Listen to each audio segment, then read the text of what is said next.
think we're recording. Oh, hi. Hi. I'm Kelly Monteblanco. And I'm Diana Johnson. And we're here to talk to you today about things to consider when you are going to build a house. So you're probably either living in an apartment and realizing that your neighbors are way too loud and you don't have enough space, or you're living in a home that you realize you don't have room to telecommute or doesn't have the spaces you need. So you probably ended up going out and searching for a house. And Diana, what happens when you try to buy resale right now? You find absolutely nothing, or what you do find has 40 other bids on it. Yes. So that house that was at your price range got bid out $100,000 over asking, and you're experiencing what we call buyer fatigue. You need a new place. You're sick of your old place, but you're sick of making offers. So where we're seeing a lot of people turn is new construction and new builds. So we've got 6 questions to ask yourself when you're looking to build. So 1, why build? You just want to read the list. You have better reading than I do. I think that works. 2, how long am I going to live in this house? 3, what area do I want to live in? 4, what price point am I comfortable with, and do I need a construction loan? 5, what is most important to me in a floor plan? And number 6, what amenities do I need? Okay, so why build? Number 1, the reason to build is because you're not going to be competing with other offers. When you go and you meet with the builder or their agent, you're able to pick your lot, you're able to pick your plan, write a contract. Nobody is going to bump you off of that unless it's a contingent contract and you can't sell your home. That's a whole other enchilada. But 90% of the time, once you give your deposit, you're not competing. So you're not in that buyer fatigue merry-go-round. And the other advantage to building a home, I know you've been a homeowner. I'm a homeowner. Like, what's the weirdest thing you found in your old house? I'm pretty sure it was the roots growing through my sewer lines. Oh, it was really great. That was a fun day. That's precious. My old house, like probably one of my favorite houses in the Tri-Cities, mid-century modern, built like a Sherman tank. And yet whoever wired that house was a special person because none of the lights downstairs had boxes on them. Oh, so they were literally just bare wires hanging out. Fun. Yeah. So safe too. I might add. Absolutely to code. Definitely up to code. That was inspected. Mm-hmm. For sure. So when you build, you're not walking into somebody else's mess. You're not walking into roots into the sewer line. You're not walking into somebody's not to code funky, remodel. You're walking into a new, more energy efficient, solid home that has a warranty. So number 2 that we consider when we're building a house. How long am I going to be living there? Okay, so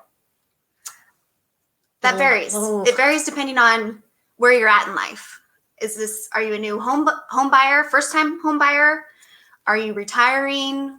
Yeah. It just depends on are you where you're at. Absolutely. So for the first time home buyers, a lot of times you are in a bit of a budget constraint. So if you're going to be there for 5 years and you know that you're going to be outgrowing this house soon, whether you're growing your family or you think you're probably going to move somewhere else for a job, walking into an entry-level home with an entry-level builder, some of the things that might matter to somebody who's going to own a home long-term might not matter to you, whether they do a slab-on-grade construction, whether they have a shoddy warranty, those types of things. You're just trying to get a home. You're trying to get in, somewhere to live, somewhere to have a good tax write-off. A lot of those long-term problems that oftentimes fall into with that entry-level builder aren't necessarily going to apply to you. However, when you're looking at that next move up, if you're going to be raising a family in this house, or we've done a lot this year for folks who are retiring, that's the home that you're really going to want to make sure that you are looking into the builder, into their construction quality, into their warranty, how they do things, because that's a home you're going to be in for a long time. So if any problems arise, you're going to be there for that. So definitely thinking how long you're going to be there is a huge factor. And also, if you move, do you plan to keep this home as an investment and rent it, or are you going to sell it? That's another thing to keep in mind with the how long am I going to be there question. Can also be how long am I going to own this question. But hey, that's one thing to consider, making sure I'm not missing anything. What's number 3? Number 3 is, what area do I want to live in? Okay, so right now, so we specialize in the Tri-Cities, but we've been doing a lot of business between Benton City and Grandview. So Benton City, Prosser, Grandview, huge. There's a lot of new construction going on in the Tri-Cities and the Lower Valley in general. Mm-hmm. But you might not have the lot you want, and you might not have the builder you want in the city you want. So that's one thing to take into consideration. Are you willing to have a plan you don't want, a lot you don't want, but it's near work? So at first, driving out to Grandview, I was like, oh my gosh, this is so long. And now it's a 25-minute drive. And it's not so bad. I pop in a podcast. I personally like a little commute. I like the time to be alone and to have some time to decompress and just enjoy the quiet, enjoy the music, enjoy being by myself. You like to drive. I like to don't drive. Get it. I hate driving. I hate driving I hate driving in traffic, but guess what? We don't have traffic. No, as long as I can use it, right? As long as I can use it for something useful. So I like that on that drive back and forth that I can listen to a podcast, I can listen to a book, I can do, it's productive for me, or I can listen to all the music that everybody in my family hates. They're like, George Michael again. Yes. And next is The Cure. Your mother's a child of the 80s and 90s. Scar them. It is what we are. But it might be worth it to have that slightly longer drive to build a home in Richland. Even if you wanted a home in Pasco, it might be worth that 10 minutes if we have the lot you want and the plan that you want. So that's definitely something to consider. Or, for example, if you've got patio homes. Patio homes are really popular with a lot of our retired folks, but they want them in areas that just don't have them right now. So if you're looking for that patio home or the sort of townhome feel, it might be worth it to move somewhere that's, 5-10 minutes away from where you were hoping to be, to have the really low maintenance that you were looking for. So just something to consider. What's our next one? What price point am I comfortable with? And am I going to need a construction loan? Okay, so this is kind of like a threefold question or answer. Make sure that you're getting a pre-approval. Make sure that you're comfortable with that payment. So we've got a lot of lenders out there. I have, my little pocket full of lenders that I love working with because I know that their pre-approvals are rock solid and they are very good at explaining things to folks. But simply because your lender says you're pre-approved at that doesn't mean you have to use that full amount. Make sure that you're comfortable at what that payment will eventually be. And number two, you really don't need a construction loan to buy new construction home. If you're buying a spec home from a builder, then it's going to act like any other loan that you would have used to buy a resale home. However, if you're building in a neighborhood the builder is building in, you simply sign your contract, give the builder deposit, and then that deposit's credited you at closing, and you close on it at any other loan you would close on. The only time you're really going to need a construction loan is if you're building on your own lot.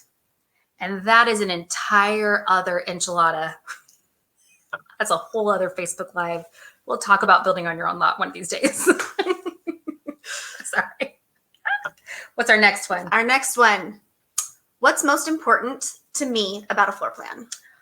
Okay, so I am the daughter of nomads. So we moved around a ton when I was a kid. And one of the good things is that I got to see how our family functioned in different houses.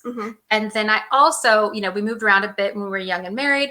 And so I know things that function best for the way that my family lives in different floor plans and what I want to integrate into my home. So that's definitely something you want to ask yourself. What is it in past homes that I want to integrate into this house? Or what is lacking in my current home that I'm going to need in this home? If you're living in an apartment and you haven't ever purchased a home, just make a list of those things that you really need your home to function for. There are just so many floor plans out there right now, but one of the biggest demands that we're seeing is for homes that have a den, or what I like to call a Zoom room. Zoom room. Because so many people are either telecommuting, working from home or having school from home. there's a myriad of things that are going on right now. Yeah, especially since we, last time we talked about the people who are leaving the large cities. One of the reasons they're leaving is because they can't telecommute. So the homes that they're going to be living in need to have that space. What else? I think that's really what you need to ask yourself is, how do I need this plan to function? And the next thing I'll say is function for how you really live. When we were designing our house, my grandma, who's just one of my best friends, said, well, Kelly, don't you want this to be open so that you can see X, Y, and Z? And I told her, Grandma, we're trying to design a house for how we really live, not for how we hope the neighbors think we live. So, right, think of function, and I'm sure that a builder can make the form follow. That's what they're best at. So, right. I know that when I'm building a home, I know that I want to have my master bedroom on the main floor, and I want my kids to be far away. I want them to be upstairs away from me so that I can have my space and they can have their space. Mommy needs a chance to miss you. That's what that is. I know that I want to have my kind of formal sitting room downstairs, and then I want to have the game room, the recreational room upstairs, so that it can be closed and far away and loud upstairs, while I can have my peaceful area downstairs in the grown-up area, just because that's how I want it to function. Yeah. The only downside is that you've got to go up there once in a while just so mold doesn't start to form. So, I'll be up there cleaning. Because stink tends to rise. So if you can get down, then that's the one caveat with that one. Yeah, kids, they're great. We did it on purpose, Diana. We did. We did it on purpose. We built our own army. Our own army that's causing a coup. That's causing a coup. Waging war against us. All right, what's our last one? What amenities do I need? Okay, this is a really good question, and one that we come across quite a bit. So if you're buying a spec home from a builder, usually all of that's done. You're getting what you get. It is what it is. You're not selecting backsplash countertops, cabinets, all of that fun stuff. However, when you are building on contract, so that means you've chosen your lot, you've chosen your plan, and now you're gonna, you've selected your flavor of cake, and now you have to frost it. Now you get to do the fun stuff. So everybody thinks, I'm just going to go with what's standard. Every builder has different standards. And the moment you get to their design center meet with their designer, you see all the pretty things that like sparkle and shine. Dorothy going to the Emerald City, and you're going to want all the things. So you need to ask yourself, do I want a jewel box home? And that's what I call when somebody has a smaller home, but it's just dressed to the nines. Or do you need more square footage and basic amenities are fine? So there is a happy medium in there. And that is, I tell folks, if you know you're going to want to dress your house, hold back 5 to 10% of your pre-approval letter for those amenities, because you might get in there and go, oh, granite is standard. I want quartz. Or, oh, that's a plain black backsplash. I surely want a marble backsplash. You just never know. So I usually tell folks when they're building, hold back a little bit out of that budget. Just hold it back. You don't think you're going to want to, but you will. But then you go in and see all the pretties. All the pretties. Unless you're me. And I just told the designer, make it beige. I'm a nerd. I upgraded my spread web joists. I upgraded. I put extra beams in so we could hold a safe upstairs. I did like structural things, because to me, the sexiest part is what's behind the paint. You are talking to the woman who went to the International Builder Show for her 40th birthday. Yeah. Yeah, I did. Yeah, you did. It was amazing. I was with my people. I spent like half a day in the green building section, and they were like teaching all this new stuff. And I'm like, yeah, my builder's been doing that for years. So like, we're kind of a big deal. You are a big deal. In my own mind. So I guess I have to say that amenities and what you're going to add comes from observational experience more than personal experience. I let my husband and the designer design my master bath. They designed my kitchen, but I have my joists.